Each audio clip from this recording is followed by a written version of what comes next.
Once you've clicked on the link, you'll open up a document called the EDU 3120 Field Experience Assignment. The first page of the assignment overviews the expectations for the teacher candidate and what they're supposed to do for this particular clinical experience. You'll see that we have outlined 6 objectives related to this particular experience. Each of the objectives is related to a component in the Danielson framework. For this particular experience, we are using a 4-point scale directly lifted from the Danielson framework. A 4 is equivalent to distinguished or highly effective. A 3 is proficient or effective. A 2 is basic or minimally effective. A 1 is unsatisfactory and ineffective.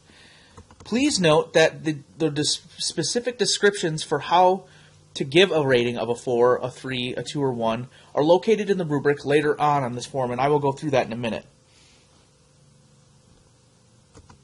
Also note that for this particular clinical experience, while a level 4 is an option, and it might be possible for a student to reach a 4, it is our expectation throughout this experience that they get 2s and 3s.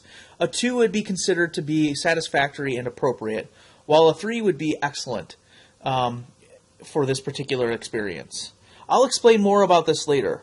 Also note that we ask for the cooperating teacher to use whole number scoring, meaning they were to give a candidate a 1, a 2, a 3, or a 4, not a 2.5, a 3.5, or a 3.75. They would need to give them a 2 or a 3. Also, the cooperating teacher has the opportunity to give an NA or an NO for not applicable or not observed, if that is inappropriate for a particular component in this field.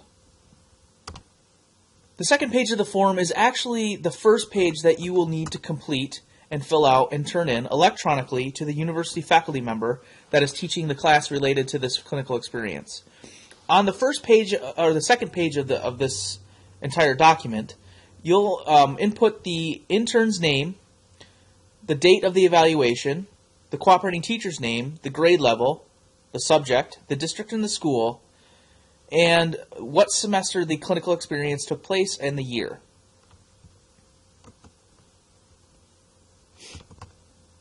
The third page of the form is actually the part of the form where you provide the ranking, the numerical ranking, and the feedback to our teacher candidate regarding their performance on the 6 areas that we are looking at from the Danielson rubric.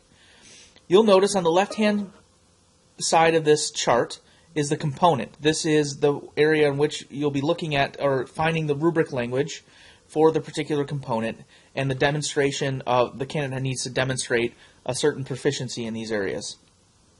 The middle part is the numerical score. Again, please use a whole number score of 1, 2, 3, or 4, or an NA or NO if it's not observed or not applicable. And then in this column here on the right side, you will complete a detailed summary and rationale for why you gave the candidate a 2, a 1, a 3, or a 4. I'll talk a little bit about scoring in a minute. Once you've completed this particular part of the form, you will then indicate whether or not the candidate successfully completed 30 clock hours in this experience. Let's go down to the rubric. The remainder of the document highlights the rubric language that is to be used for each of the components that you are scoring for this particular clinical experience. The left-hand column is the component that we're wanting you to assess the candidate and their performance. And then the rest of the columns indicate language related to how their performance meets certain expectations in the Danielson rubric. A level 4 ranking, or distinguished, highly effective, is here. The proficient language, or effective language, a level 3 ranking, is here.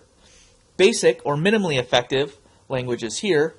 Unsatisfactory or ineffective is here. And again, if it's not applicable or not observed, that is also an option for each of the components. I would like to reiterate at this time our expectations for the clinical experience for educational psychology, the 3120 course. This form is to be used to provide feedback and growth opportunities to all of our candidates in the pre-student teacher clinical experiences. It is not the expectation that they receive 4s, nor is it the expectation that they receive all 3s. For this particular placement, Candidates should start emerging into the proficient level. However, it is okay and it is expected that they may have some performance at level 2 and some performance at level 3. It is our belief that a balance of 2s and 3s in this particular experience result in a successful and meeting expectation clinical experience and will be graded as such for the student. A candidate receiving a score of 1 or several scores of 1 will result in the candidate needing to meet with the faculty member teaching the course and the Dean of College of Education to discuss whether or not the clinical experience needs to be repeated. Again, I cannot stress this enough. We recognize that the Danielson Framework is a rigorous and challenging rubric, and its expectations are high and often meant for teachers that are teaching full-time. It is not the expectation during this experience that the candidate be performing at a 4 level. Our goal for this process is for our candidates to get feedback from their cooperating teachers, the experts in the field, utilizing a form that is being used across the state of Michigan and the country to provide feedback for teachers so our candidates get exposed to that process and understand the expectations that they will need to perform at and the levels they will need to perform at once they are full-time teachers. This is also used to scaffold them to prepare them to student teaching, where they will be expected to perform at the proficient level for most of the components, most of the 22 components within Danielson. Now, let me briefly go over how to use the scoring form. So when looking at a particular component for your teacher candidate or intern, you will rate them based on their performance. A 1, a 2, a 3, a 4, or NA or NO. In order to demonstrate that ranking or understand what ranking that the candidate has performed at, you will use this rubric to assist you in that process. We ask that you use a preponderance of evidence to develop the whole number ranking. For example, the teacher candidate may perform some elements at a level 3 and some elements at a level 2. It is up to your professional judgment to determine were they more likely or were more of the characteristics or skills or knowledge or dispositions found in level 3 or were they found in level 2. Once you've made that determination after looking at the rubric, you will go up to the scoring form and fill in the score. Let's say the candidate performed a level 3 here, a level 3 here, but a level 2 here, because there's still some things that they were more dispositioned to do in designing coherent instruction that were consistent with a level 2 performance or basic.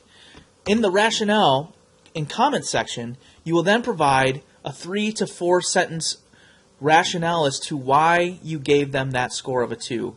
Your rationale should be able to explain to the student what they did that mirrored that particular piece. And when I look at this, when I look at the rationale, I should be able to clearly understand, without looking at the score, what number you gave them.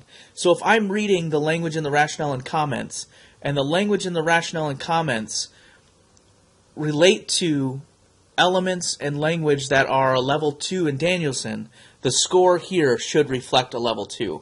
Now you can highlight things that are part of the highly effective or distinguished category as well, so the student knows that they have a foundation to build on in order to continue to grow and to be proficient.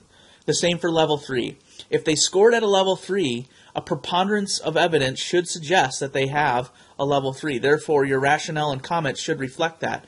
But if there were certain small things they were doing that were consistent with a level 2, you want to provide that feedback to them so they know they still have some areas of growth for this particular spot.